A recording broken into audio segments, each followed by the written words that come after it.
Hi friends, welcome to Nisharose kitchen. ഞാൻ ഇന്നിവിടെ തയ്യാറാക്കാൻ പോകുന്നത് നാരങ്ങ അച്ചാറാണ്.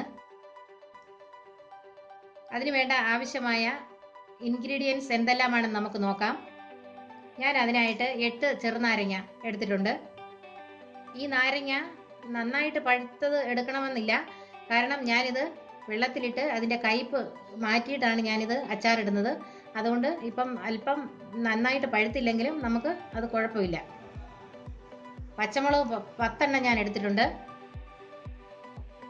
കടുക് 2 സ്പൂൺ, ഇതിന് 2 സ്പൂൺ കടുക് എടുത്തിട്ടുണ്ട്. 3 സ്പൂൺ മുളക് പൊടി എടുത്തിട്ടുണ്ട്. കായപ്പൊടി 1/2 സ്പൂൺ, മഞ്ഞൾപ്പൊടി 1/2 സ്പൂൺ, ഉലുവ പൗഡർ ഇതിന് 1/4 സ്പൂൺ, 15 അല്ലി വെളുത്തുള്ളി ഞാൻ കട്ട് ചെയ്തെടുത്തിട്ടുണ്ട്. ഒരു ചെറിയ കഷ്ണം ഇഞ്ചി എടുത്തിട്ടുണ്ട്, ചെറുതായിട്ട് അരിഞ്ഞെടുത്ത് വെച്ചിരിക്കുകയാണ്. കറിവേപ്പില ആവശ്യത്തിന്, ഉപ്പ് ആവശ്യത്തിന്. ഇത്രയുമാണ് ഇതിൻ്റെ ഇൻഗ്രീഡിയൻസ്. ഇനി നമുക്ക് ഇതെങ്ങനെയാണ് തയ്യാറാക്കുന്നത് നോക്കാം. നിങ്ങൾ ഈ ചാനൽ സബ്സ്ക്രൈബ് ചെയ്തിട്ടില്ലെങ്കിൽ ഇപ്പോൾ തന്നെ നിങ്ങൾ ഈ ചാനൽ സബ്സ്ക്രൈബ് ചെയ്യണം. തൊട്ടടുത്ത് കാണുന്ന ബെൽ ബട്ടൺ കൂടി പ്രസ് ചെയ്യണം. ഇനി നമുക്ക് ഈ നാരങ്ങ എങ്ങനെയാണ് കയ്പില്ലാതെ എടുക്കുന്നതെന്ന് നോക്കാം. ഞാനിപ്പോൾ ഒരു പാത്രത്തിൽ ഈ നാരങ്ങ ഞാൻ ഇതിനകത്തേക്ക് ഇട്ട് വെച്ചിട്ടുണ്ട്. ഇത് ഞാൻ സ്റ്റൗ ഓണാക്കി സ്റ്റൗവിന്മേൽ വെച്ചു. അതിനുശേഷം ഞാൻ ഇതിനകത്തേക്ക് വെള്ളം ഒഴിക്കുകയാണ്. നമുക്ക് 2 ഗ്ലാസോളം വെള്ളം ഇതിന് ആവശ്യമുണ്ട്. അപ്പം ഞാൻ ആ വെള്ളം ഇതിനകത്തേക്ക് ഒഴിക്കുകയാണ്. ഇങ്ങനെ നാരങ്ങ വെള്ളത്തിൽ കിടക്കണം. അതിനുശേഷം ഞാൻ അതിനകത്തേക്ക് ഉപ്പിട്ട് കൊടുക്കുന്നു. ഇങ്ങനെ ഈ ഉപ്പിട്ട് വേണം നമുക്കിത് തിളപ്പിച്ചെടുക്കാൻ. ഈ തിളപ്പിച്ചെടുക്കുമ്പോൾ നമുക്ക് ഈ നാരങ്ങയുടെ പുറം തൊലിയിലുള്ള എല്ലാ കയ്പും ഈ വെള്ളത്തിലേക്ക് വന്ന് നമുക്ക് നാരങ്ങ അച്ചാറിടുമ്പം ഇതിന്റെ കയ്പില്ലാതെ നമുക്ക് അച്ചാറിടാൻ പറ്റും. അതിനുവേണ്ടിയാണ് നമ്മൾ ഈ നാരങ്ങ ഇതുപോലെ വേവിച്ചെടുക്കുന്നത്. ഇത് പൊട്ടിപ്പോകരുത്. പൊട്ടുകയാണെങ്കിൽ ഇതിനകത്ത് നാരങ്ങയുടെ അല്ലി പുളിരസം വെളിയിൽ പോകും. പൊട്ടാതെ തന്നെ നമ്മൾ ഇങ്ങനെ മറിച്ചും തിരിച്ചു വിട്ട് വേണം നമുക്കിതിനെ വേവിച്ചെടുക്കാൻ. ഇനി തിളച്ച് വരണം. ഇതിപ്പോൾ ഉപ്പ് വെള്ളത്തിൽ കിടന്ന് ഇതിപ്പോൾ തിളച്ച് തുടങ്ങിയിട്ടുണ്ട്. ഇത് വാടി വരണം. ഒരു ശകലം കൂടെ, ഒരു അല്പം നേരം കൂടെ ഇത് വെള്ളത്തിൽ കിടന്നാൽ മതി. നമുക്ക് ഇത് ചെറുതായിട്ട് വാടി തുടങ്ങുമ്പോൾ തന്നെ നമുക്കിത് സ്റ്റൗ ഓഫ് ചെയ്യാം. ഇപ്പോൾ ഇത് വാടാൻ തുടങ്ങിയിട്ടുണ്ട്. ഈ കയ്പ്പ് രസം, ഇതിൻ്റെ തോടിലുള്ള കയ്പ്പ് രസം ഇപ്പോൾ ഇതിനകത്തേക്ക് ഇറങ്ങും. ഇത് അങ്ങനെ കയ്പില്ലാതെ നമുക്ക് നാരങ്ങ അച്ചാറിടാം. ഇനി ഇത് നമുക്ക് തണുക്കാൻ വയ്ക്കാം. തണുത്തതിന് ശേഷം നമുക്കിത് കട്ട് ചെയ്തെടുക്കാം. നാരങ്ങ ഇപ്പോൾ എല്ലാം തണുത്തിട്ടുണ്ട്. നമുക്കിതിനെ 4 കട്ട് ചെയ്തെടുക്കാം.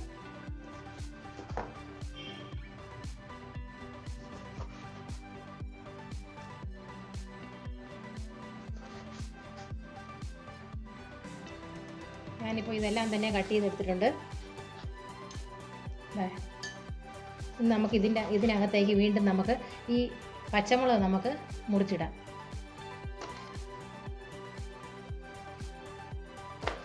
ഞാനിപ്പോൾ പച്ചമുളകും നാരങ്ങയും കട്ട് ചെയ്ത് വെച്ചിട്ടുണ്ട്. ഇനി നമുക്കിത് അച്ചാറിടാനായിട്ട് പോകാം. ഞാൻ സ്റ്റൗ ഓണാക്കി ഒരു പാൻ അടുപ്പി വെച്ചിട്ടുണ്ട്. അതിലേക്ക് ഞാൻ എണ്ണ ഒഴിക്കുന്നു. 4 സ്പൂൺ എണ്ണ ഞാൻ അതിനകത്തേക്ക് ഒഴിച്ചിട്ടുണ്ട്. ഇനി നമുക്ക് എണ്ണ ചൂടായി കഴിയുമ്പോൾ നമുക്ക് ഇതിനകത്തേക്ക് കടുകിടാം. കടുക് ഞാൻ അല്പം കൂടുതലിടുന്നുണ്ട്. നമുക്ക് ഈ അച്ചാറിന് കടുക് വേണം. അതുകൊണ്ട് ഞാനിത് കടുക് പൊട്ടിച്ചെടുത്താൽ മതി. പൊടിച്ച് ചേർക്കുന്നില്ല, ഇത് പൊട്ടിച്ചെടുത്താൽ മതി. ഇത് കടുക് പൊട്ടട്ടെ. കടുക് ഇപ്പം പൊട്ടിക്കഴിഞ്ഞു. ഇനി നമുക്ക് അതിലേക്ക് വെളുത്തുള്ളി ഇടുന്നു, ഇഞ്ചി ഇടാം. സ്വല്പം വഴന്നു വരട്ടെ. നമുക്കിതിലേക്ക് ഇത് വഴന്നു വന്നതിന് ശേഷം നമുക്ക് കറിവേപ്പില ഇട്ട് കൊടുക്കാം. ഇതിപ്പം വഴന്നു വന്നിട്ടുണ്ട്. ഇനി ഇതിനകത്തേക്ക് ഞാൻ കറിവേപ്പില ഇട്ട് കൊടുക്കുന്നു.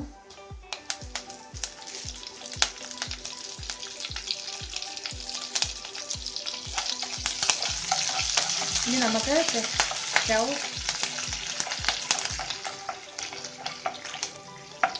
നമുക്ക് സ്റ്റൗ ഓഫ് ചെയ്തതിന് ശേഷം നമുക്ക് മുളക് ഇട്ട് കൊടുക്കാം. അല്ലെങ്കിൽ മുളക് കരിഞ്ഞു പോകും.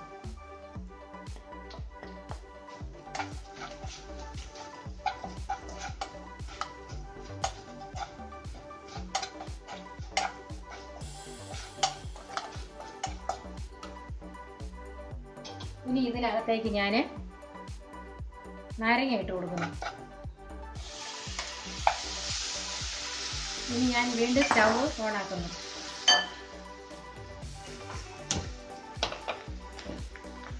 നമ്മൾ സ്റ്റൗ ഓഫ് ചെയ്തതിന് ശേഷം വേണം നമുക്ക് മുളകിടാനായിട്ട്, ഇല്ലെങ്കിൽ ആ മുളക് ഉടനെ തന്നെ കരിഞ്ഞു പോകും. അതുകൊണ്ട് ഞാൻ സ്റ്റൗ ഓഫ് ആക്കിയതിന് ശേഷമാണ് ഞാൻ മുളക് ഇട്ട് കൊടുത്തിരിക്കുന്നത്. ഇനി ഇത് നന്നായിട്ട് ഒന്ന് നമുക്ക് മിക്സ് ചെയ്യാം.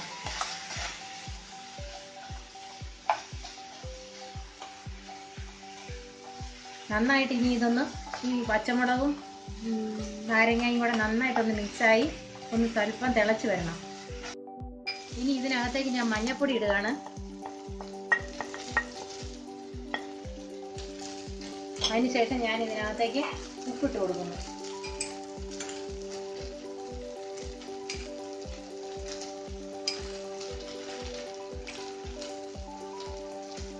നമുക്ക് മിക്സ് ആക്കാം. ഈ പച്ചമുളക് ഇതിനകത്ത് കിടന്ന് തന്നെ വാടി വരും. നമ്മൾ വെള്ളത്തിൽ വേവിച്ചെടുത്തിരിക്കുന്നതുകൊണ്ട് ഇത് നന്നായിട്ട് വാടിയിട്ടുണ്ട് നാരങ്ങ. ഇനി നമുക്ക് സ്വല്പം തീ കുറച്ച് വയ്ക്കാം. ഇത് നന്നായിട്ട് മിക്സായി അല്പസമയം തിളച്ച് വരണം. ഒരു 5 മിനിറ്റോളം ഇതിങ്ങനെ ഇരുന്ന് നന്നായിട്ട് മിക്സായി തിളച്ച് വരട്ടെ. ഇനി ഇതിനകത്തേക്ക് നമുക്ക് ഉലുവാപ്പൊടിയും കായപ്പൊടിയും ഇട്ട് കൊടുക്കാം.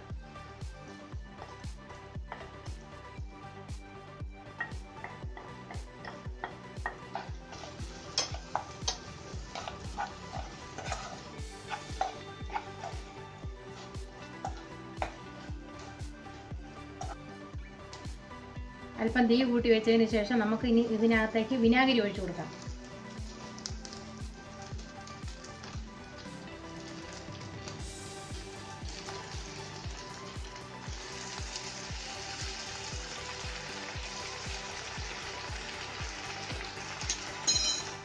ഒരു 4 സ്പൂൺ വിനാഗിരി ഞാൻ ഇതിനകത്തേക്ക് ഒഴിച്ചിട്ടുണ്ട്. ഇനി നന്നായിട്ടൊന്ന് തിളച്ചതിന് ശേഷം നമുക്കിത് വാങ്ങി വയ്ക്കാം. ഇപ്പം നമ്മുടെ അച്ചാർ റെഡി ആയി കഴിഞ്ഞിട്ടുണ്ട്. ഇനി നമുക്ക് തീ ഓഫ് ചെയ്യാം. ഇപ്പോൾ അച്ചാർ റെഡി ആയി കഴിഞ്ഞു. ഇനി നമുക്കിത് സെർവിങ് പ്ലേറ്റിലേക്ക് മാറ്റി വയ്ക്കാം. ഈ അച്ചാർ ഇട്ടതിന് ശേഷം 3 ദിവസം ഞാൻ ഈ ഭരണിയിൽ അടച്ചു വെച്ചിരുന്നു. അതിനുശേഷം ഞാൻ വീണ്ടും ഈ ഭരണിയിൽ നിന്ന് ഇത് ഞാൻ ചീനിച്ചട്ടിയിലേക്ക് കുടഞ്ഞിട്ട് ഞാൻ 1/2 ഗ്ലാസ് വെള്ളം ഒഴിച്ച്, ചെറു ചൂടുവെള്ളം ഈ ചീനിച്ചട്ടിയിലേക്ക് ഒഴിച്ച് ഈ അച്ചാർ അതിനകത്തേക്ക് കുടഞ്ഞിട്ട് നന്നായിട്ട് ഞാൻ തിളപ്പിച്ച് ഒരു 2-3 മിനിറ്റ് നേരം ഞാൻ തിളപ്പിച്ചതിന് ശേഷം ആറിയ ശേഷം വീണ്ടും ഞാൻ ഇത് ഭരണിയിലാക്കി വെച്ചിരിക്കുന്നതാണ്. ഇപ്പോൾ ഇത് നല്ല ടേസ്റ്റാണ്. ഇപ്പം നമ്മളിത് കോരി ഞാൻ കാണിച്ചു തരാം. കോരിയെടുത്ത് നമ്മളിങ്ങനെ വയ്ക്കുമ്പോൾ നല്ല ചാറുണ്ട് ഇതിന്. അപ്പോൾ ഇത് നല്ല ടേസ്റ്റ്. ഇത് കാണുമ്പം തന്നെ നമുക്ക് കൊതിയൂറും നാവിൽ. അത്ര ടേസ്റ്റാണ് ഇതിന്. ഇപ്പം കണ്ടോ, ഇങ്ങനെ വേണം നമ്മൾ ഈ അച്ചാർ ഇടാനായിട്ട്. അപ്പം നമുക്ക് ഇഷ്ടംപോലെ ഇതിനകത്ത് ചാറും അതുപോലെ കറി ചോറിനാണെങ്കിലും ഇത് ഒരു അല്ലി എടുത്ത് അല്പം ചാറും കൂടെ എടുത്തു കഴിഞ്ഞാൽ നമുക്ക് ഇഷ്ടംപോലെ ചോറുണ്ണാം.